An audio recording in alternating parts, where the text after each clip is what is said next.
অপরদিকে ন্যাজাটের শর্ত সাপেক্ষে শুভেন্দুর সভার অনুমতি। ন্যাজাটের দক্ষিণ আকরাতলায় শুভেন্দুর সভার অনুমতি দেওয়া হলো। আমাদের সঙ্গে রয়েছেন প্রতিনিধি অর্ণব। অর্ণব, কি নির্দেশ বিচারপতির?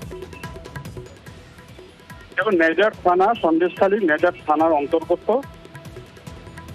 সেখানে সকাল 10টা থেকে বিকেল 5টা পর্যন্ত 10 মার্চ রবিবার শর্ত সাপেক্ষে সভার অনুমতি দিয়েছে কলকাতা হাইকোর্ট। বিচারপতি জয় সেনগুপ্ত এই নির্দেশ দিয়েছেন, কোনো প্ররোচনামূলক বা উস্কানিমূলক বক্তব্য রাখা যাবে না। সঙ্গে সচরাচর তরফে দেওয়া হয়, তাদের মাঠ পরিষ্কার করা, সাউন্ড লিমিট মানতে হবে। এই মোটামুটি বেশ, আরো একবার যে খবর জানিয়ে রাখবো, ন্যাজাটের শর্ত সাপেক্ষে শুভেন্দুর সভার অনুমতি।